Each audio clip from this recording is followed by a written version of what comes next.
ustedes.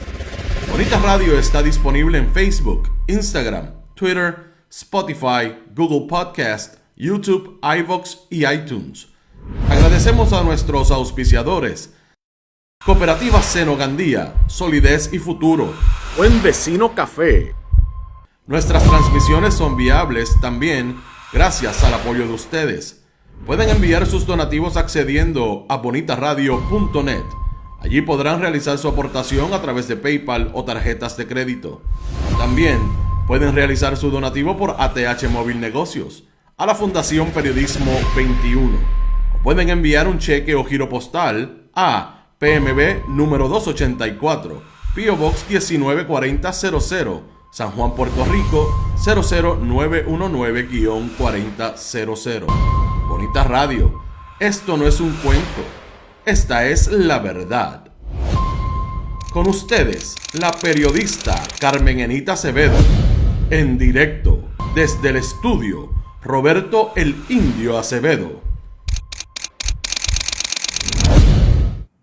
Muy buenos días, Puerto Rico. Soy Carmen Enit Acevedo y estoy en Bonita Radio, en Noticias con Café, un poco más tarde a las 8:13 de la mañana, porque hoy sí que hay fogones prendidos que se atrevieron y cruzaron las vallas que están ubicadas desde el 2019 en la Fortaleza de Puerto Rico y le llevaron una tremenda parranda al gobernador, que lo menos que dijeron fue para afuera Luma y el gobernador del 32%. Ese escucha en Bonita Radio.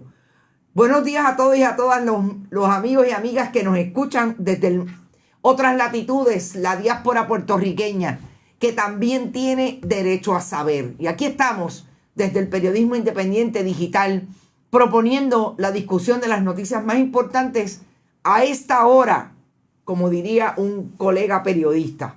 Buenos días, Rafael Sayas, pero tengo que nombrar a Violeta Caladrón, que está diciendo: buenos días a mis primos que están por aquí, no me nieguen, ustedes no sirven. Gracias por hacerme reír temprano por la mañana. Por ahí está Mariel Gorbea Berrocal, Norma Rodríguez, Evelyn Torres, Eli Cuevas. Hoy puede ser que hable menos con usted, pero a las 5 de la tarde prometo estar y hablar mucho más. Vamos a hablar un rato, pero me tengo que ir un poco más temprano porque hoy vamos a dejar una excelente entrevista que no se pueden perder con el amigo ambientalista, líder comunitario de la montaña, Arturo Masol de Ya. Y yo creo que es súper importante hablar con Arturo Masol, sobre todo de lo que está protestando la jornada. Se acabaron las promesas en la Fortaleza, Junta de Control Fiscal y para afuera Luma. Lo que está pasando desde el mundo del desarrollo de la energía en la montaña y cómo lo cogió y tomó su proyecto, el proyecto de los adjunteños, que empieza por ellos, pero se replica en ese gigante dormido allí en la montaña del país, Jennifer Granholm, porque allí hay un proyecto de cooperativa que incluso presta dinero para las placas solares y los sistemas renovables, que está dando frutos. Vamos a hablar de eso, vamos a hablar de lo que hizo ahora mismo o está en proceso de hacer esa protesta que cruza las vallas de la calle Resistencia. Pero también vamos a hablar de dos temas, también definitivamente relacionados con la protesta: la ley Jones y la posibilidad de que se exima a Puerto Rico de que la ley Jones aplique por un año. Todo con relación a la recuperación y a la rehabilitación del sistema de la red eléctrica y la infraestructura en Puerto Rico. Y no puede faltar el tema de los primos hermanos del gobernador, porque lo que él dijo ayer es interesante, que lo contradice tratando de salvarse Alejandro Salgado, el administrador de vivienda pública. Y creo que es importante señalar las contradicciones y sobre todo los contextos en que se dan ambas manifestaciones y cómo se produce en el imaginario de los medios tradicionales, que tienen hachas que amolar, sobre todo intereses o conflictos de interés con la Administración de Vivienda Pública o el Secretariado de Vivienda del Departamento de la Vivienda. Creo que llegó la fuerza de choque frente al portón. Maribel Vargas, nosotros tenemos las imágenes y le voy a pedir a nuestro señor director que proponga todas las imágenes que pueda. En efecto, Esta jornada comenzó por la mañana, bien temprano. No había salido el sol, quizás las 5:45 de la mañana. Ya se acabaron las promesas allí en la fortaleza. Esta es una imagen, la que están viendo en pantalla, de cuando la policía se acerca. Le pido al señor director que ponga imágenes desde el inicio de la campaña, de la protesta, porque me parece que es importante recalcar que ustedes saben que allí en la calle Fortaleza hay unas vallas que cuando apagaron la Constitución en el 2019 y el pueblo sacó al gobernador de Puerto Rico, se dio ese proyecto de la Policía de Puerto Rico de limitar la entrada a una vía pública que se conoce como la calle Fortaleza y que la gente la rebautizó como la calle Resistencia en el 2019. Vayamos a las imágenes en que están ellos, señor director, hablando consignas, que son imágenes que ustedes van a ver, que son ellos frente a los policías que estaban detrás del portón de la Fortaleza de Puerto Rico. Son las primeras. Esto es ya cuando sale el sol y ya son las 7:00 de la mañana. Son las imágenes en que están detrás, los policías están detrás de los portones y ellos están gritando consignas. Nosotros adquirimos a la información bien rápido y pudimos traer, de hecho yo creo que todavía debe estar circulando en nuestro muro de Facebook, el video en vivo, porque trajimos el video que estaba haciendo una observadora legal, y esto es importante, precisamente una observadora legal que estaba filmando todo lo que estaba ocurriendo o está ocurriendo allí en la calle Fortaleza. La policía de Puerto Rico está en medio de una sindicatura por violación de derechos civiles. Nosotros hemos visto cómo los manifestantes de Se Acabaron las Promesas se van más allá y hacen una protesta que incluye que de hecho la policía los detenga, los arreste. ¿Qué hacen después de cantar consignas y que la policía de Puerto Rico entiende que están violando una ley de tránsito, por ejemplo? Se acuestan y la policía va y los detiene. Debemos tener más imágenes, señor director, de cuando ellos estaban no al final, sino al principio de la protesta. Cuando estaban exclusivamente, de hecho, que estaba de noche. Estaba de noche. ¿Qué hicieron? Cuando los policías se prepararon, que activaron esa unidad que me dicen que vive ahora en Fortaleza, de operaciones tácticas, se fueron allá, la policía se apertrechó allá en el área de donde viven las monjas de las madres y salieron a buscarlo. En ese momento se tiran al piso y ahí es cuando obviamente ellos empiezan a tratar de levantarlos para detenerlos, para sacarlos de la calle. Importante. Allí no hubo resistencia, bueno, hubo resistencia en términos de que se quedan apretados, ¿no? Usted me levanta de aquí si quiere y puede. Interesante que lo hicieron y habían policías que querían arrastrar, y esto no nos lo contó nadie, está en los videos. Y hubo uno, y es el de la extrema derecha, izquierda mía, derecha del que está allí, que fue el que le dio las instrucciones. No, así no es. Y le dijo, 1 por persona, y los tienes que levantar. Tú mira a ver cómo lo vas a hacer. Me imagino que le dijo, pero los tienes que levantar, no los puedes arrastrar.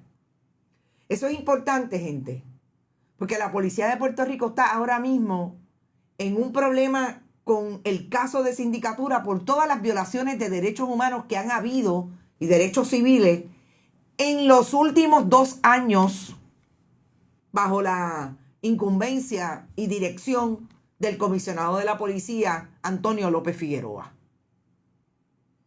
Y ese es un cambio, como el cambio que dio ayer Antonio López Figueroa, cuando, y obviamente, el que estamos viendo hoy, aparentemente es positivo porque alguien dijo, gente, van a seguir haciéndolo mal.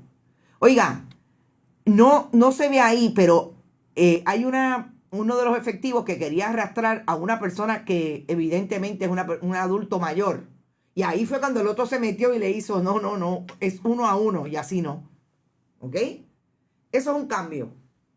Lo que nos parece terrible de ayer, que no lo pudimos comentar y lo vamos a traer en este contexto, es que fíjense que aquí hubo un cambio a nuestro juicio positivo de parte de esos efectivos. Alguien está insistiendo, si siguen violando los derechos civiles de la gente, no solamente se va a formar, es que no va a haber policía dentro de poco, porque el juez va a hacer lo que tiene que hacer.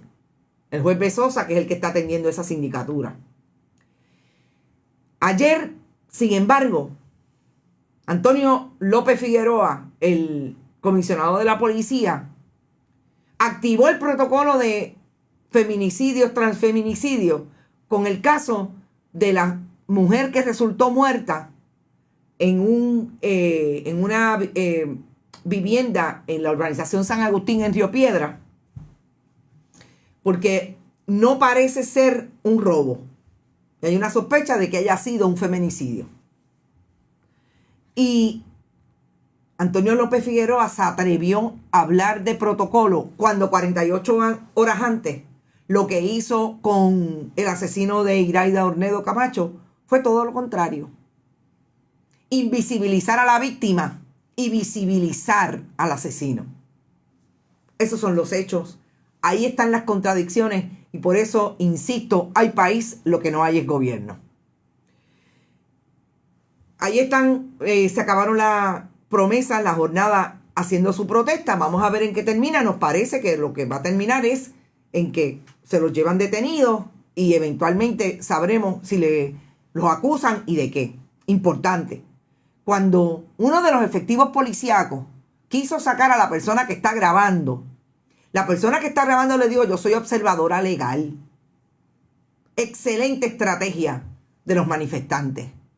Porque es que el derecho a la protesta es un derecho, hello, es un derecho. Usted está denunciando algo, le parece que esnuarse frente a la fortaleza es la manera en que puede llamar la atención, pues usted se esnúa y brega con lo que venga. Pero tiene el derecho a protestar. Ningún policía puede decir, no, aquí es que usted no puede firmar de aquí, tiene que firmar de allí. No. Usted firma desde donde usted entienda, usted tiene el espacio. No estaba obstruyendo la persona ningún trabajo. Estaba en la acera de la calle Fortaleza. Y la persona le dijo, no me voy a mover de aquí. No. Porque es que los policías tienen que aprender un poquito más. No es donde usted diga que yo voy a firmar. Yo firmo donde yo no esté interrumpiendo a nadie. Y voy a firmar porque la calle es libre. Y el país es de nosotros, de todos los puertorriqueños y personas que viven en este país. Así que me parece que eso era lo más importante de entrada. ¿Qué está ocurriendo? Hay un cambio. Vamos a ver si el cambio realmente termina siendo positivo en todas sus instancias. De lo que nosotros vimos, estábamos viendo unos policías que estaban tratando de levantarlos o de ponerlos de pie. No creo que los puedan cargar. Ninguno de sus policías suelta la macana esa para darle a alguien. Pero bueno, ahí estaban. Y entonces de ahí, dando cátedra, se acabaron las promesas, dice Zaida Mejía. A mí me parece excelente. Primero, que me parece estratégicamente puntual. Así es. Cuando uno quiere que una protesta tenga efecto, usted se traza una estrategia y la operacionaliza. Ahí está. Y sí, madrugaron, parrandearon hoy, se acabaron las promesas frente a la fortaleza y madrugaron a los guardias que no se quieren mojar. Ellos estuvieron dispuestos a mojarse por denunciar fuera Luma, fuera el gobernador y fuera la Junta de Control Fiscal. A diáspora puertorriqueña, dice Roberto Ossi, lo tiene en las manos. O el presidente Joe Biden acaba con Luma y Pierluisi, o la diáspora acabará con él en las elecciones de noviembre. A rayos, no espero menos, dice Roberto Ossi. Vamos a la diáspora puertorriqueña en el contexto de este proyecto que Nidia Velázquez, desde la Cámara de Representantes, y el senador Mike Lee acaban de presentar en conjunto Senado y Cámara y que ya pasó el crisol de la Cámara de Representantes. Y tiene que ver precisamente con lo que también es parte del poder político que tiene la diáspora puertorriqueña para lograr que en Puerto Rico ocurran, tenga efecto ese poder político, porque lo que pasa en el país está definitivamente mediado por lo que ocurre en los centros de poder en Washington, Congreso de Estados Unidos, Presidencia, etc. En efecto, el 8 de noviembre hay midterms, como le llaman, en el Congreso, elecciones en el Congreso de Estados Unidos. Hay gente que vive en Puerto Rico, conozco varias que viven en Puerto Rico intermitentemente, o sea que tienen su residencia allá y transitan a Puerto Rico a trabajar, entre otras cosas, y ya votaron. Y créanme que lo que estoy escuchando de los puertorriqueños es, en efecto, sobre todo de esos que tienen que votar por adelantado porque vienen a la patria, que votaron en contra totalmente de los republicanos, sobre todo los que viven en Florida. Y me parece importante porque ustedes saben que ahí está el que quiere ser el seguidor de Trump desde el punto de vista del fundamentalismo religioso, la derecha, etc. Ron DeSantis, el gobernador de la Florida. ¿Qué hizo Nidia Velázquez? Ni corta ni perezosa. Vamos a radicar el proyecto en la Cámara, vamos a radicar con un socio en el Senado, precisamente antes del 8 de noviembre. Y ya logró que aprobaran el proyecto que exime a Puerto Rico, o lo eximiría por un año del efecto de la ley Jones, que todos sabemos qué ocurre con la ley Jones. No hay posibilidad de que negociemos con otros barcos, con otra transportación marítima para traer y hacer negocios con otros países y que esos productos lleguen a Puerto Rico. Y ahí le pagamos a la marina mercante más cara del mundo. Y por eso estamos donde estamos con relación a la inflación, etcétera, etcétera. Además de que solamente tenemos posibilidades de traer los productos que llegan a Estados Unidos y no necesariamente son los mejores, etcétera, etcétera. Es mucho más amplio, pero un resumen. En relación a lo que ha ocurrido, Irma, María y Huracán Fiona, Nidia Velázquez entiende que por lo menos en un año puede haber, si el gobierno de Puerto Rico se pone para su número, como dice el presidente de Oriental Bank, puede haber una posibilidad de agilizar toda la recuperación del país, sobre todo de la red eléctrica, que es lo que está matando a ciudadanos de a pie, a comerciantes grandes, comerciantes pequeños y al gran capital. Importante, claro. ¿Qué pasó en medio del huracán Fiona? La famosa barcaza que se quedó, que tenía el diésel y no podía entrar por Peñuela porque no era bandera americana y había que dar una dispensa para que pudiera entrar. Y el presidente tuvo que hacerlo y así sucesivamente con otras experiencias en María igualmente. Nidia Velázquez se anotó una. Ahora estamos esperando que Mike Lee en el Senado logre los votos. ¿Más difícil? Sí. Todos dicen que el Senado es más difícil de ganar para los demócratas, sobre todo que tienen a un Mitch McConnell, que sabemos de qué va, que es bien difícil manejar a esos republicanos en un momento en que, además de esos republicanos, tenemos a una Jennifer González, que es una republicana comisionada residente en Puerto Rico, que le ha hecho el caldo gordo a los puertorriqueños, dándole la posibilidad de vivir a los republicanos de Donald Trump. Eso, para mí, es producto de ese trabajo que hace la diáspora con Nidia Velázquez, de ese trabajo que hace la diáspora que le toca las puertas, sobre todo tiene buenos cabilderos, que le tocan las puertas a los congresistas. No te olvides del voto de los puertorriqueños en tu área, en tu distrito. No te olvides de eso. Eso es producto del trabajo que hacen nuestros puertorriqueños y puertorriqueñas, en este caso en Estados Unidos, que hacen patria independientemente de dónde residan. Alice Pérez dice: Pierluisi ha vetado más de 80 medidas importantes. El 1154 no se asume en esa lista. Mencioné solo una ventaja, un logro de votar, Gail Quiñones. Ok. No sé de lo que hablan, pero me imagino que Diego está saltando de la alegría. Buen día para todos, Elba Sierra. A las 8:31 tengo que decir que están con nosotros siempre. Buen vecino en Noticias con Café, Buen Vecino Café y la cooperativa Manuel Seno Gandía. Gracias por estar y apoyar nuestro proyecto. Y por último, el asunto que quiero discutir hoy sobre el caso de los hermanos Pierluisi tiene que ver con lo que dijo el gobernador ayer y no dijo el gobernador hoy, pero dijo o citan a el secretario de la vivienda, no al administrador de vivienda pública.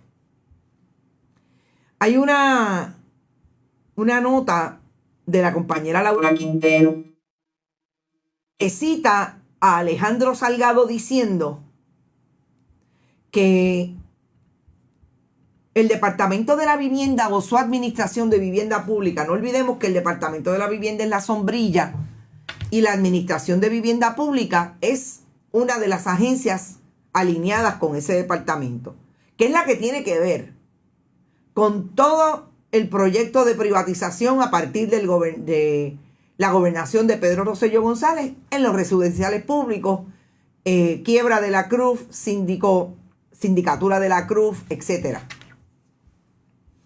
Ayer Pedro Pierluisi dijo algo así como: a mí no me pregunten, eso es un trabajo federal. Lo recuerdo del video de 5 minutos que reprodujimos aquí ayer. El gobernador dice que la privatización de residenciales públicos es un proyecto federal. Tiene razón, 100% del dinero federal. Pero no le llega la chequera de Walter Pierluisi ni de Eduardo Pierluisi, directamente de HUD.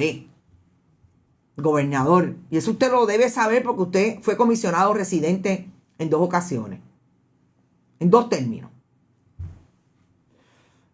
Gobernador, el problema de esto es que cuando usted habla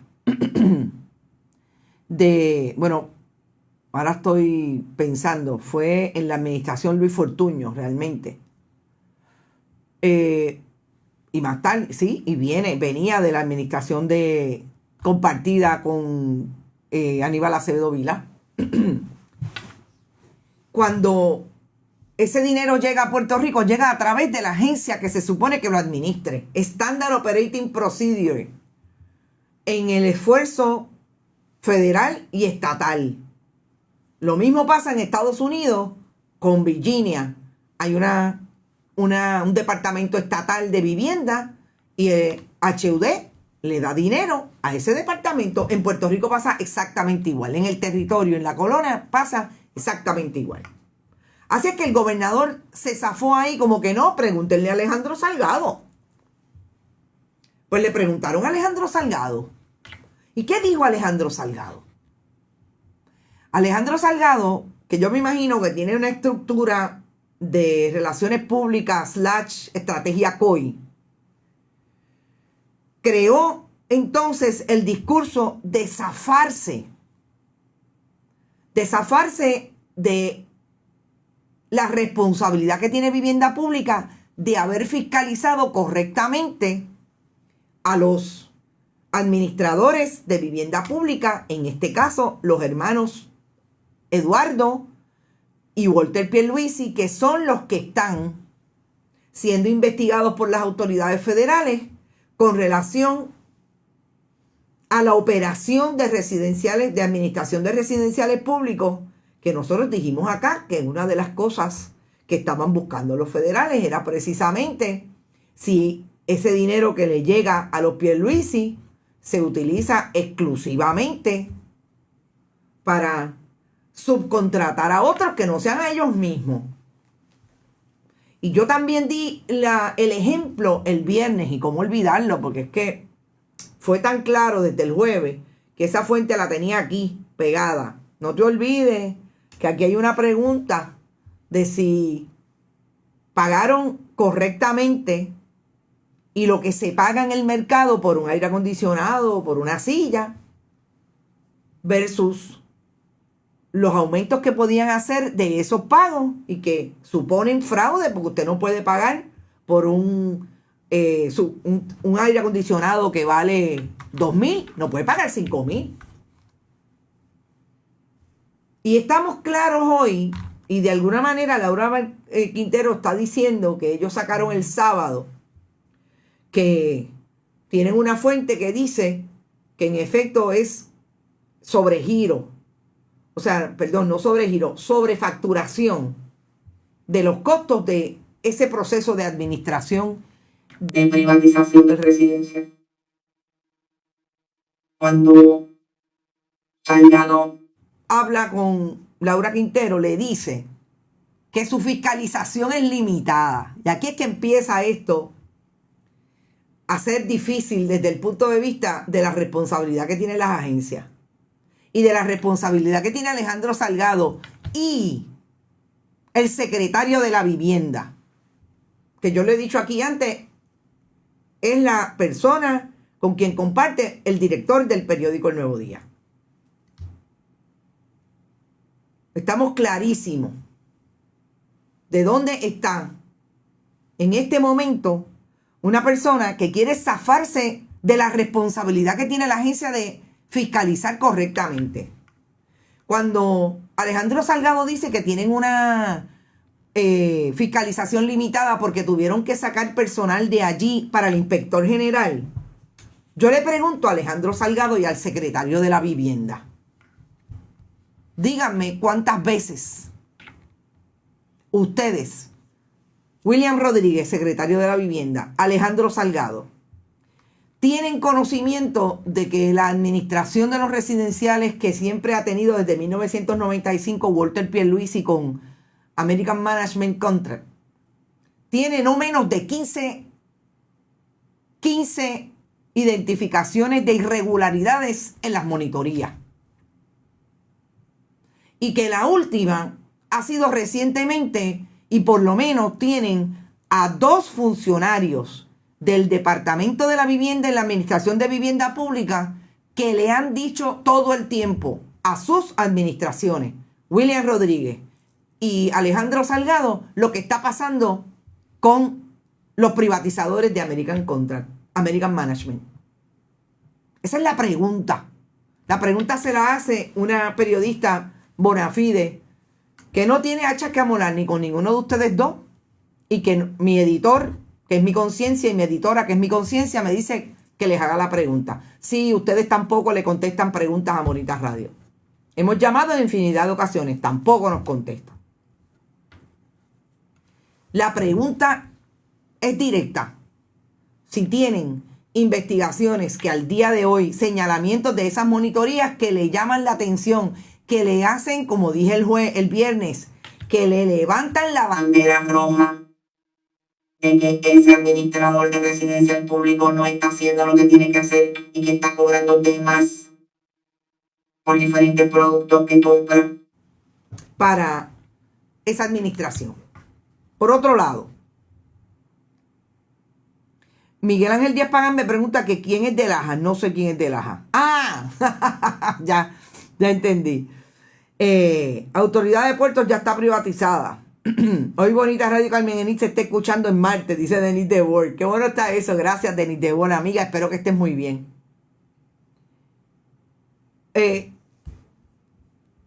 Bueno, pues eso es un problema que hay que identificarlo, señor director, porque eso estaba súper bien. Así que vamos a ver. Jamming. Ok, ya entendí. Eso iba a decir que se oye robótica. Sí, Vélez Maite, ya me está diciendo el señor director lo que está pasando. Las doñis están presentes, Josi La Torre. Qué bueno que estás por ahí. Mañana a las 4:30, las doñis tienen conferencia de prensa allí enfrente a Luma. No se van a dejar meter las cabras en el corral. Gracias por decirlo, Denise de Boer. ¿Dónde dice que Puerto Rico no puede comprar y traer productos de otro país? William Guillo Aponte. Está bregando con el asunto de la ley Jones. Hay un extraterrestre en la bocina, Dianilda. No, ya sabemos lo que está pasando, pero eliminado ya. No vamos a hablar más por el sistema interno. Y entonces, finalmente, Ima Vivaldi, gracias por lo de Marciana, no tengo ningún problema. Al momento tu voz se escucha como si susurraran en Harmonizer. Rafael Saya. Bayamón en la casa, Iván Hernández. El asunto de los Pierluisi se torna más complejo cuando Fortaleza dice una cosa, el gobernador de Puerto Rico dice una cosa y Alejandro Salgado dice otra. O sea que ayer el gobernador adelantó que lo que iba a decir Alejandro Salgado, o que ya le estaba diciendo a esta periodista, es precisamente lo que ellos quieren sea el discurso. Nosotros no tenemos recursos para fiscalizar. Falso. Falso. Todas nuestras fuentes son más de una. Ahora no vayan a hacer una cacería de brujas. Son más de una. Todas nuestras fuentes nos indican. Es más, pregúntenle a los monitores del PNP. Miren, no quieren bregar con los populares y ustedes así los identifican allí en las agencias. Pregúntenle a los monitores del PNP que están allí en vivienda pública. A los que están y a los que se han ido. ¿Cuántas veces han reportado las irregularidades de American Management? Y no pasa nada. Otras cosas me gustaría saber. Secretario de Hacienda, ¿usted tiene algo que decir de los hermanitos Pierluisi? ¿Usted tiene algo por ahí? Deuda. También es importante hablar de eso. Las deudas de los hermanos Pierluisi o la deuda de alguno de ellos dos se transaron en Hacienda. ¿Cuánto las transaron? ¿Las pagaron? No pasa nada. No pasa nada que yo le deba 2 pesos a Hacienda para que usted vea. Que alguien de ustedes le deba, que una persona de a pie le deba a Hacienda. No pasa nada. Y así las cosas, yo creo que, entre otras líneas importantes que dijera el administrador de vivienda pública, estamos pendiente de cuál es el desenlace y en qué resulta esta investigación para nosotros poder actuar. Ciertamente estamos listos para tomar acción correspondiente, que bien podría ser la cancelación del contrato. Eso es importante a la luz de lo que dijo el gobernador ayer. Que él esperaba que él confiaba que sus primos supieran lo que tenían que hacer a base de las leyes y reglamentos federal con relación a la privatización y no pasará nada. Porque de no reconocerlos el bienes o de reconocerlos tan lejanos como terceros, ayer los abrazó. Y ayer dijo que sí, que eran parte de su campaña y que no había contestado esa pregunta porque nunca se la habían hecho. Así que yo creo que todo esto va a ser importante, sobre todo en el contexto de qué está diciendo el gobernador de Puerto Rico y los jefes de agencia. Alejandro Salgado se va a coger un tutazo. Ya se cogió un tutazo. Los federales nunca le dijeron que estaban investigando. Pero yo sé de gente de vivienda pública que sabía que estaban investigando. Verifiqué con los PNP que trabajan allí, que sabían que estaban investigando American Management. Volvemos, son PNP, es que son servidores públicos antes que PNP. Son gente que independientemente de que los llevó allí el PNP y de que le juraron lealtad al PNP, hacen su trabajo, porque no se van a buscar un caso porque ustedes quieran amapucharle un caso al primo hermano del gobernador. No. Eso ha pasado tantas veces que ya la gente está harta. O como dirían las doñis, estamos hartas. Son las 8:45, les dije que me tenía que ir un poco más temprano. Hoy hacemos una excelente entrevista, estoy segura que nos va a dar una excelente información con el líder comunitario ambientalista Arturo Masol de Ya. Importante porque vamos a hablar mucho de energía y esa entrevista va a estar colocada para reproducirse la semana que viene. Y no se olviden que yo estoy de vacaciones entre el 31 y el 15 de noviembre. Me voy un rato, pero todos nuestros programas van a estar reproducidos en términos de contenido por un periodista una periodista, y en este caso son dos, la compañera Sandra Caquía desde Es Noticias en Ponce y el compañero José Julio Balmaceda, que nos va a hacer 2 programas sobre economía importante, periodistas que tienen sus proyectos independientes. Me pareció importante hacer una jornada de contenido solidario mientras me voy de vacaciones y pienso y veo qué vamos a hacer y vamos a continuar, porque vamos a continuar, pero hay que hacer nuevos acercamientos porque se aprieta el asunto económico y tenemos que seguir. Quiero que sepan que a Bonita Radio, en medio de la crisis de Luma, en el huracán categoría 1 se elaboraron 4 equipos, computadoras, televisor, backup. Sí, todas esas cosas pasan en el ejercicio de este trabajo y nosotros vamos a insistir en hacerlo, pero tenemos que buscar formas definitivamente de acceder a dinero. Fundación Periodismo Siglo XXI está ahí. Pueden donar a través de ATH Móvil, a través de cheques y giros postales a la dirección que siempre Rodrigo les da cuando trae la intro y la salida de este programa. Y recuerden que en bonitasradio.net también pueden hacerlo a través de PayPal y tarjetas de crédito. La Fundación Periodismo Siglo XXI, además de su ATH Móvil, tiene PayPal, Fundación Periodismo 21 @gmail. Así la consiguen en PayPal. La jornada de contenido solidario empieza el próximo lunes 31 de octubre, termina el 15 y yo vuelvo el 16. Nos vemos esta tarde a las 5 en ¿Qué Palo es Noticia? Hasta entonces.